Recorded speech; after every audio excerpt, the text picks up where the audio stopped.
समझ गए? स्वर्गवास को समझते क्या होता है? मैं शुरू से ही बताता हूँ। उनका 14 अप्रैल 1891 को उनके जो पूर्वज थे वे वैसे तो महाराष्ट्र के रहने वाले थे, लेकिन जब उनका जन्म हुआ तो उनके पिताजी की जो सूबेदार मेजर थे, उनकी जो ड्यूटी थी जहाँ पर वे थे मध्य प्रदेश के महू। उनके वहाँ कैंटनमेंट छावनी में वे सूबेदार के पद पर थे जब उनका जन्म हुआ। तो बेटा क्या है, सूबेदार के पद पर रहते हुए उस टाइम पर पेंशन वगैरह इतनी ज्यादा नहीं थी और उनका जो लालन पालन था वो इतने अच्छे प्रकार से नहीं हुआ। उस टाइम पर जो है ना, अपने समाज या जो और भी गरीब थे वे शिक्षा ग्रहण नहीं कर सकते थे। तो इनके पिताजी पढ़े लिखे होने के कारण इन्होंने इनको स्कूल में एडमिशन दिलाया। जब इसको स्कूल में एडमिशन दिलाने के लिए ले गए, वे अच्छे गोल मटोल थे, देखने में ऐसे लगते थे ये ऊंची जाति का है। उस टाइम पर ऊंची जाति का बड़ा वो था। तो उसने जो प्रिंसिपल साहब ने इनसे पूछा, अभी आप कौन सी, इसके पिताजी से आप कौन सी जाति से? तो उन्होंने कहा महार। तो इतना कहते क्या हुआ, उस मास्टर जी ने जो है ना उनके पिताजी को धक्का दिया, भाग जाओ यहाँ से, तुम्हें एडमिशन नहीं मिलेगा। तो वे वहाँ से उनके अपने पिताजी के साथ आ गए।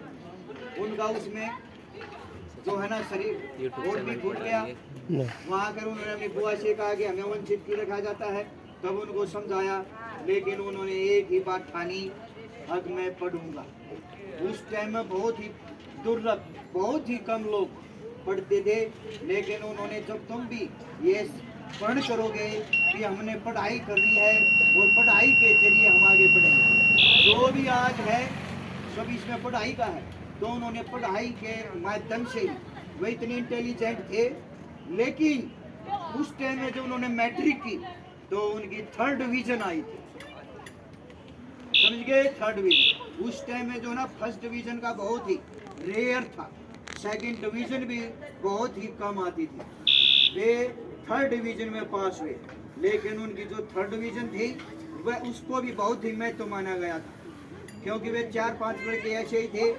जब उनको विदेश में भेजने के लिए उनका टेस्ट लिया तो उनमें डॉक्टर भीमराव साहब एक ऐसे स्टूडेंट थे जिनको विदेश में भेजा गया पढ़ाई के लिए। नहीं तो कौन ऐसे करे, वो अपने वजीफे से, तुम भी जो है ना अपने वजीफे से शिक्षा ग्रहण कर सकते हो और आगे बढ़ सकते हो।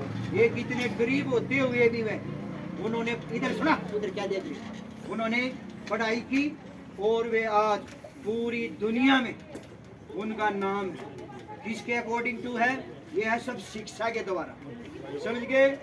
उन्होंने दलित पूरे समाज के लिए, सभी जाति सभी धर्मों के लिए कार्य किया। किसी एक जाति एक धर्म के लिए नहीं, पूरे हिंदुस्तान के लिए, हर समाज हर जाति के लिए। इसलिए उसको जो जानते हैं, जो बच्चे किसी भी धर्म से हैं, किसी भी जाति से हैं, सभी उनका आदर करते हैं। उसके पीछे क्या है, एक शिक्षा है। इसलिए प्यारे बच्चों, अपनी पढ़ाई का विशेष ध्यान रखो। समझ गए? जो तुम ये कुरकुरे उरकुरे लाते हो, इन कुरकुरे मत लिया, इनसे एक अच्छा पेन खरीदो, पेंसिल खरीदो, समझे, जिससे तुम आगे बढ़ो। वे एक शिक्षा के द्वारा ही आज उनका नाम लिया जाता है। मैं तो पता नहीं कितने पढ़े लिखे हो गए हैं, कोई किसी का नाम लेता है, लेकिन उन्होंने ऐसा संविधान, ऐसा उत्थान किया है जिसको जब तक हिंदुस्तान रहेगा बाबा साहब का नाम रहेगा।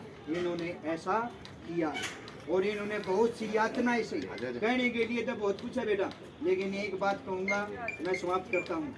इन्होंने बिल्कुल गरीब घर से पढ़ाई करके इतना विकास किया है सभी समाज का, जो आज इसको याद किया जाता है। हिंदुस्तान में नहीं, अमेरिका में भी इसकी यूनिवर्सिटी है, कोलंबिया यूनिवर्सिटियाँ हैं, अभी हाल ही में अमेरिका में बनी थी और अपने इधर जापान में भी कई देशों में जो है ना यूनिवर्सिटीज बनी है, जो महाविद्यालय विश्वविद्यालय होते हैं, वहाँ पर शिक्षा पढ़ाई जाती है। इसलिए सभी बच्चे बेटा केवल पढ़ाई पर ही ध्यान दें। पढ़ाई एक ऐसी चीज है जिसको बांटा नहीं जा सकता, समझ गए? ये पढ़ना चाहिए। पढ़ाई ये कहते टफ है, नहीं, टफ नहीं है। अगर सर्दी है तो हम रजाई का सहारा लेते हैं, अगर गर्मी है तो पंखे का सहारा लेते हैं, अगर पंखा भी नहीं है तो हम किसी पेड़ या अपने अंदर बैठकर अपनी पढ़ाई कर सकते हैं। अगर बारिश का मौसम है तब भी हमें पढ़ाई वगैरह करनी पड़ती है, उसके द्वारा भी हम एकांत में बगैर भीगे पढ़ाई कर सकते हैं। पढ़ाई एक ऐसी चीज है जिसको किया जाता है ना, तो वह कहीं भी कर सकता है। लेकिन एक मजदूर मजदूरी करता है, वो बारिश में भी मजदूरी करता है, या धूप होती है उसमें भी करता है, ठंड होती है उसमें भी करता है, उसका बचाव नहीं होता। लेकिन जो हम पढ़ाई करते हैं उसका बचाव हर मौसम में हर समय किया जा सकता है और हमें एजुकेशन पढ़ाई प्राप्त की जा सकती है। समझ गए बेटे? इसलिए पढ़ना, और उसमें क्या है लिखा, पढ़ेगा सही देगा। इसका क्या, ताली बजाओ भाई इसके लिए। अरे बेटा कहने के लिए तो बहुत कुछ है, लेकिन यही कहूँगा आगे इतने महान पुरुष एक शिक्षा पढ़ाई के द्वारा, तो पढ़ाई के ही द्वारा पहुँचे हैं।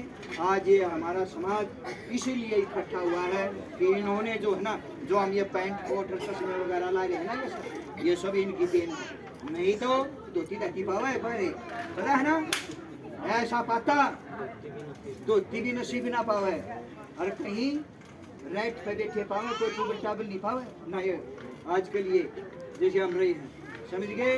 इसलिए इन महान पुरुषों को इनके बताए हुए जो एजुकेशन के जो नियम है वे इनको फॉलो करना चाहिए और आगे बढ़ना चाहिए।